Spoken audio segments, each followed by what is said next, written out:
Welcome to the Q4 High Value Home Update for Cheshire, the Wirral and North Wales. John and I thought today we'd talk a little bit about how the market's performed this year, 2025, up to date, also how it's performing at the moment, a little bit about interest rates and what we think is likely to happen in the coming months there. And we'll talk a little bit about rumours that have been projected for potential changes to the budget, and then a little bit of advice as to what to do if you're selling. Yeah, so thinking back to this year, the market, I guess, summed up as surviving versus thriving. It's still been a busy year, relatively speaking, but very much described as a buyer's market. There is very much an oversupply of very nice homes. Buyers have their pick, they're taking longer, being more discerning, and often coming back with lower offers, which are then being sometimes passed on, negotiated, or more often than not passed on further down the chain. So there are deals to be done, but it's certainly not as fast-paced and exciting as we've seen in previous years. No, it's a mixed market, isn't it? And I think people are waiting for this budget. Yeah, the budget, and also thinking about interest rates. I mean, certainly at the beginning of the year, there was lots of optimism that there'd be multiple rate reductions this year. We're on 4% now. I think the next meeting is around about the 6th of November, pre-budget. So best guess at the moment is that that's unlikely to see any changes. So we'll probably stick at 4%. That could be us then, maybe until first quarter next year. Yeah, I think you're right. There'll be big changes, though, predicted on the budget. Let's talk a little bit about that. So what about the annual property tax or the mansion tax that's been talked about? Yeah, talked about. I guess this is a headline grabber, I suppose, for a lot of people. Pros and cons with all of these suggestions, I suppose. And I think for this one, in a way, it's a bit like buying something on HP, in that if you were then to, rather than pay stamp duty but pay an annual charge, it's a little bit like sort of kicking the can down the road a little bit. You don't have that huge big outlay at the beginning, but you do have those annual charges. I think the downside of that is clearly there will be people who maybe have expensive homes but don't necessarily have the income to support those new annual charges that they haven't previously had to pay. So, pros and cons for all these ideas. Yeah, I think we think it's unlikely, don't we? It's going to be, it's going to take loads of time and probably not worth the backlash. And it will require revaluation across the board of all of the homes, which is certainly a decent undertaking. Certainly is. Okay, so the other rumour is capital gains tax changes on main residence, high value homes. So rumoured to be anything over 1.5 million.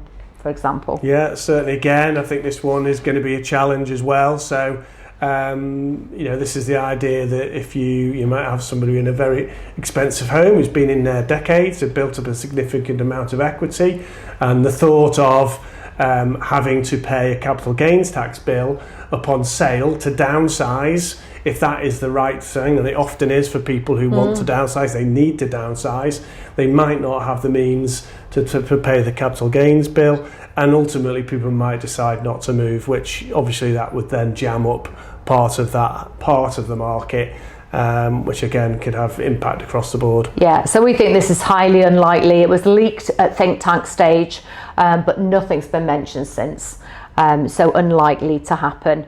The third one we think is more likely potentially. It's national insurance contributions on rental income.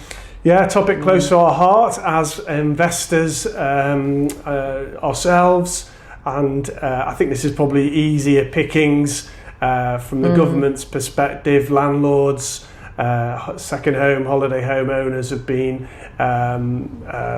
used over the last few years to a series of tax raids. This is a concept that At the moment, most people who have earned income pay national insurance on, and then there's a gap at the moment where rental income isn't subject to that. So I think this would be relatively straightforward versus some of the other measures to implement, and given that landlords are used to this, it wouldn't cause too much of an uproar against the wider population. The downside being the usual, which is the feeling that some of those costs would just be passed straight on to renters, and but again, the impact of that is not always felt immediately post the changes. No. And the fourth rumour is in relation to council tax reform, so the new property-based local tax. So that's... Yeah, and I think, again, so this is the concept of sort of introducing new bands, rebans, new bands at the top. And again, I think that is...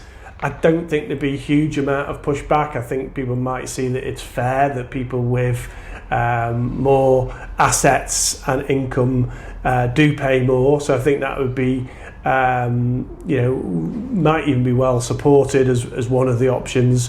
But again, I think there will be challenges in implementing that. Certainly quickly. So one of the thoughts that we had was possibly it could come in as a guideline, but may not be implemented immediately. It might take another term before that gets implemented. Sorry, John. Yeah, no, that's fine. And finally, inheritance tax reliefs and changes and tightening of those reliefs. Yeah, another one which might ultimately make sense, but I think most people might remember the scene of all of the tractors trailing their way through Westminster when they brought some changes into the farming community. And I think the same could be said true of this. To bring your own home, the value of your own home into your estate for inheritance tax. Again, quite wide-ranging implications on that, and not the most popular options, I wouldn't have thought. So I suspect, rather than, there might be some tweaks around the edges around inheritance tax as opposed to a full-on approach of bringing in your own home, I suppose. But I think there's something there somewhere, I think, bubbling up. People are waiting, aren't they, with bated breath as to what is going to happen. We've put predictions on all of those potential changes. So if you would like a copy of the Q4 update, please do reach out to us. We can send that out to you. But we've given our view on what we think is likely and what we think is unlikely. But to be honest, it is just it's a guess at this moment from what we're seeing in the press.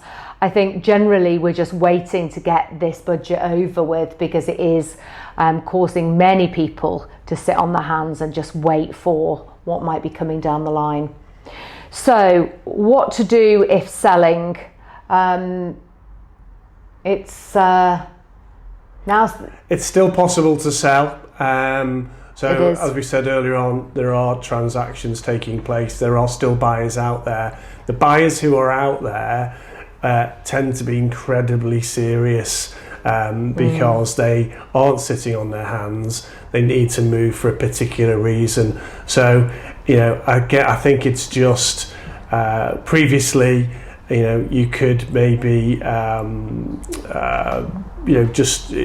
a pricing perspective, if you were there or thereabouts, you would get interest in viewings. It's more important than ever to have, the best possible price, because it's so price sensitive. Yeah, and then the marketing to back that up.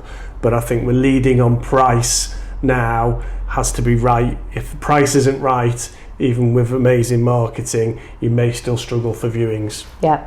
And I think just get ahead and get ready for when it bounces back. There's an awful lot of people who have got their marketing with us on the shelf and they're ready to press that button, whether it's immediately after the budget or whether it's on Boxing Day or whether it's early in January. Please do, if you've got any questions at all, please do reach out to John or I, indeed any of the team. It's not one size fits all. It's about what's right for the individuals, but we'd love to help in any way we can. And like I said before, if you would like to have a copy of this update, please do reach out to us. If you'd like to join our VIP Buyers Club, again, just drop us a message or give us a call. We'd be delighted to help in any way we can. See you after the budget. See you after the budget.